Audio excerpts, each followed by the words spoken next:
بسم اللہ الرحمن الرحیم۔ سورہ بقرہ کی آیت نمبر 152۔ وَاذْکُرُونِی اذکرکم، ترجمہ ہے یاد کرتا رہوں گا، اور اس میں وَاذْکُرُونِی اور اذکرکم اس کا سہ مادی سے حرفی مادہ ہے، یہ زال کاف رے، یہ ہم ویڈیو بنا چکے ہیں۔ آیت نمبر سورہ بقرہ کی 153۔ ایھا الذین آمنوا استعینوا بالصبر والصلاۃ، اے ایمان والو صبر اور نماز سے مدد چاہو۔ اس میں 4 مفردات ہیں: آمنو الف میم نون، استعینوا عین واو نون، بالصبر صاد بے رے، اور والصلاۃ صاد لام واو۔ ان کی بھی ویڈیوز ہم بنا چکے ہیں۔ آیت نمبر ہے 153 سورہ البقرہ۔ ان اللہ مع الصابرین، بے شک اللہ صبر کرنے والوں کے ساتھ ہے۔ تو اس میں بھی 2 مادے ہیں، الف لام ہے اور الصابرین صاد بے رے، اس کے بھی ہم ویڈیو بنا چکے ہیں۔ اور آیت نمبر 156 میں انا للہ و انا الیہ راجعون، اس کی بھی 2 مادے ہیں، الف لام ہے اور رے جیم عین، اس کا بھی ہم ویڈیوز بنا چکے ہیں۔ اب آتے ہیں سورہ البقرہ کی 157۔ وَأُولَٰئِکَ هُمُ الْمُهْتَدُونَ، اس میں ہے دال یہ ایک ہی مفرد ہے، لیکن اس کی بھی ویڈیو ہم بنا چکے ہیں۔ اس کے بعد آیت نمبر سورہ بقرہ کی 165۔ وَالَّذِينَ آمَنُوا أَشَدُّ حُبًّا لِلَّهِ، اور جو ایمان والے ہیں وہ تو اللہ کی محبت قوی رکھتے ہیں۔ اس میں 4 مفردات ہیں: آمنو الف میم نون، جس کی ویڈیو ہم بنا چکے ہیں، اشد شین دال دال یعنی زیادہ شدید، اور اس کی ہم آج اس پر پڑھیں گے۔ اور حبن، اس میں ہے بے حب محبت، اور اللہ الف لام ہے، اس کی ویڈیو ہم بنا چکے ہیں۔ تو آج آتے ہیں اشد شین دال دال۔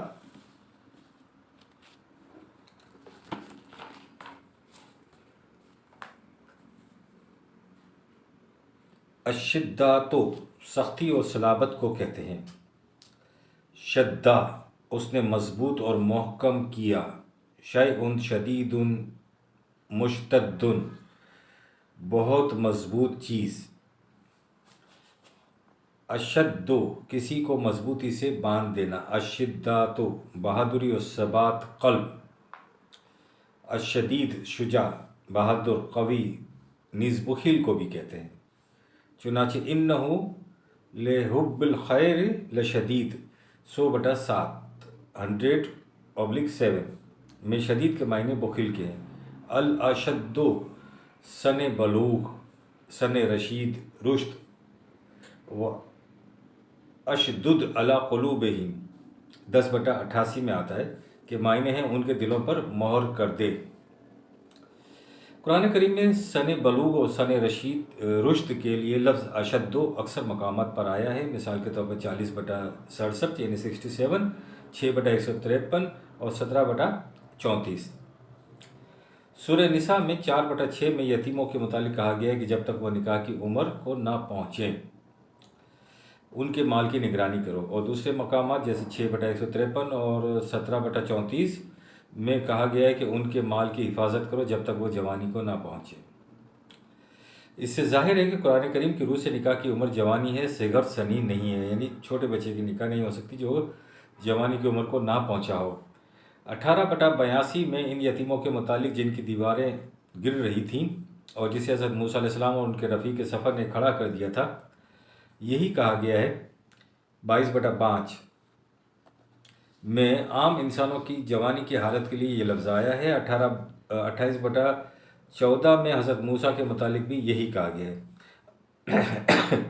حضرت یوسف علیہ السلام کی جو ذکر ہے سورہ یوسف میں، شدادن کا لفظ کٹھن سالوں کے لیے آیا ہے، 12/48۔ یہ شدیدن کی جمع ہے، نیز اس کی جمع اشداء بھی آتی ہے۔ سورہ الفتح میں مومن کی صفت بتائی گئی ہے کہ اشداء علی الکفار 48/29۔ اس کے معنی یہ ہے کہ وہ مخالفین کے مقابلے میں بہت قوی اور مضبوط ہوتے ہیں۔ اشدو زیادہ سخت اور مضبوط 3/74 میں آتا ہے۔ اشتدو سختی سے حملہ کرنا یا تیزی سے چلنا، یہ 14/18 میں آیا ہے۔ تو اس کے بعد ہم اب لیتے ہیں حبن، یعنی ہے بے۔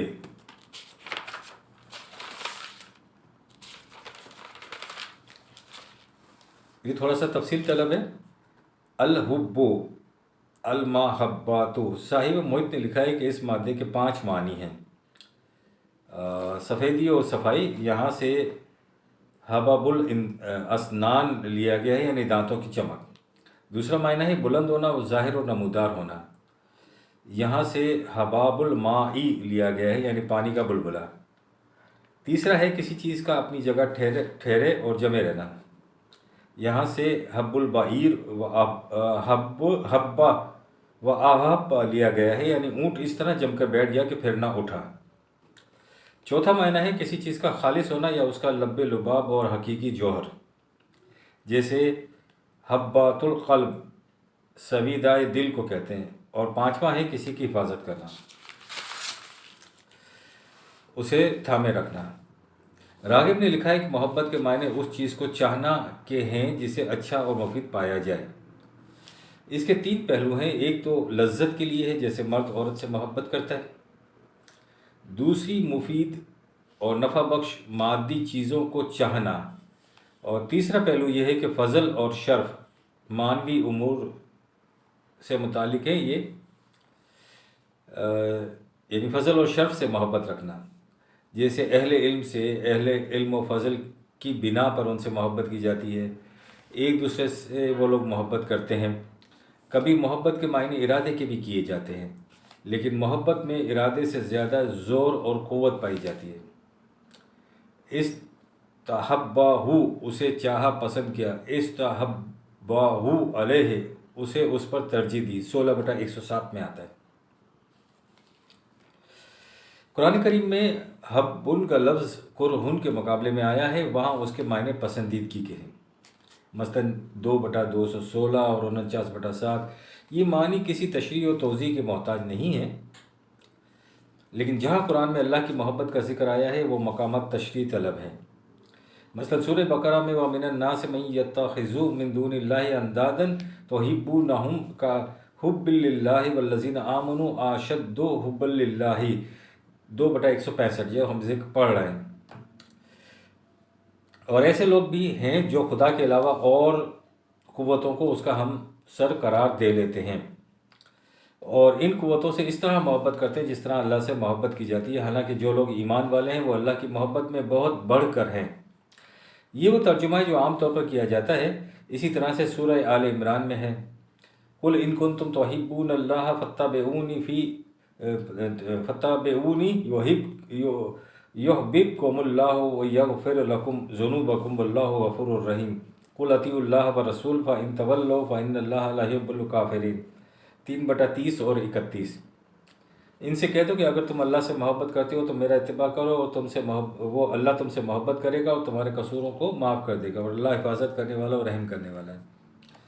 ان سے کہہ دو کہ اللہ اور رسول کی اطاعت کرو، پھر اگر یہ لوگ اس سے پھر جائیں تو اللہ کافروں سے محبت نہیں کرتا۔ یہ بھی ترجمہ ہے جو عام طور پر کیا جاتا ہے۔ یہ سارا تصور لفظ محبت کو ان معنوں میں لے لینے سے پیدا ہوتا ہے جن معنوں میں ہم اسے انسانوں سے محبت کرنے کے لیے استعمال کرتے ہیں۔ خدا سے اس قسم کے تعلق کا تصور غیر قرآنی ہے۔ جہاں تک خدا کی ذات کا تعلق ہے، ہمارے حیطۂ ادراک میں آ ہی نہیں سکتی اس کی ذات، اس لیے اس سے اس قسم کی محبت کا سوال نہیں پیدا ہوتا جس طرح سے ہم انسانوں سے محبت کرتے ہیں۔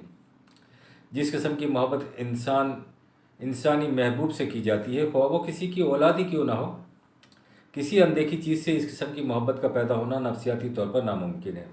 یہی وہ دشواری تھی جس کے پیش نظر لوگوں کو خدا بشکل انسان اوتاروں کے روپ میں نظر آیا یا اس نے انہیں ڈھالا۔ لفظ محبت کے ان معنی پر غور کیجئے جنہیں شروع میں درج کیا گیا، ساری بات صاف ہو جائے گی۔ حبن کے معنی ہے کسی چیز پر ثابت قدمی اور خلوص کے ساتھ جمے رہنا۔ لہٰذا خدا کے ساتھ انسان کی محبت کے معنی ہیں احکام خداوندی کی خلوص اور استقامت کے ساتھ اطاعت کرنا، ان پر نہایت ثابت قدمی سے جمے رہنا، ان سے ذرا ادھر ادھر نہ ہٹنا۔ ان معنی کی تائید خود وہ آیت کر رہی ہیں جنہیں اوپر درج کیا گیا ہے۔ سورہ بقرہ کی آیت 2/165 میں دیکھیے، جو لوگ خدا کے علاوہ اوروں کو بھی صاحب اقتدار و اختیار مانتے ہیں، اندادن من دون اللہ، وہ ان کے قوانین و فیصلوں کی اطاعت کرتے ہیں، یعنی طاغوت کی۔ ان کے مقابلے میں مومن کا شیوہ یہ ہے کہ وہ صرف قوانین خداوندی کی اطاعت کرتے ہیں اور نہایت شدت سے اطاعت کرتے ہیں۔ لہذا اس آیت میں اللہ کی محبت کے معنی ہیں قوانین خداوندی کی اطاعت۔ سورہ آل عمران کی آیت 3/30 اور 31 میں اس مفہوم کی وضاحت ہو جاتی ہے۔ ان میں ان کنتم تحبون اللہ کا تفسیر اطیعوا اللہ نے کر دی ہے، اور اس کے مقابل میں تولوا روگردانی کرنے کے لفظ نے بھی اس کی مزید وضاحت کر دی ہے۔ لہذا ان آیت میں بھی خدا سے محبت سے مراد اس کے احکام کی اطاعت ہے جو اس نظام کے مرکز کی وساطت سے کی جاتی ہے جو اس کے قوانین کو نافذ کرنے کے لیے متشکل ہوتا ہے۔ اس کی تائید سورہ المائدہ کی آیت 5/54-56 سے بھی ہوتی ہے۔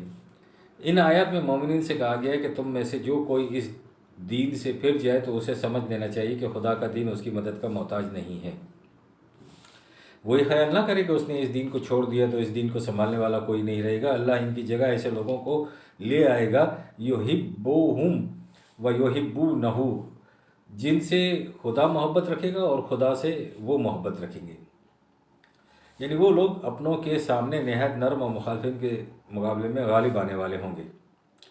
وہ اللہ کی راہ میں مسلسل جدوجہد کریں گے اور کسی کی ملامت کرنے والے کی ملامت سے ڈریں گے نہیں۔ اس سے اگلی آیت میں انما ولیکم اللہ و رسولہ والذین آمنوا 5/55، تمہارے دوست اللہ اور اس کا رسول اور مومنین ہیں۔ اس سے واضح ہے کہ محبت سے مراد ولی ہونا ہے۔ اس سے آگے مومنین سے کہا گیا کہ تم کفار کو اپنا ولی مت بناؤ 5/57۔ اس سے بھی خدا سے محبت کرنے کا مفہوم واضح ہو جاتا ہے، یعنی اس کی اطاعت کرنا۔ اب رہا خدا کا بندے سے محبت کرنا، تو اس کے لیے اس لفظ کے دوسرے معنی کو سامنے لائیے، یعنی حفاظت کرنا، تھامے رکھنا، مزمر صلاحیتوں کا نمودار کر دینا، اعمال کا نتیجہ خیز کر دینا، یعنی اعمال کو نتیجہ خیز کر دینا۔ لہٰذا خدا کی طرف سے محبت کے معنی ہیں ان تمام ثمرات اور نتائج کا حاصل ہو جانا جو قوانین و خداوندی کی اطاعت کا فطری محصل ہیں۔ یہ ہے قرآن مفہوم انسان کے خدا سے محبت اور خدا کے انسان سے محبت کرنے کا۔ یہی مفہوم اللہ کا انسان کے ولی دوست ہونے کا ہے، یا انسان کا اللہ کا ولی اور دوست ہونے کا ہے۔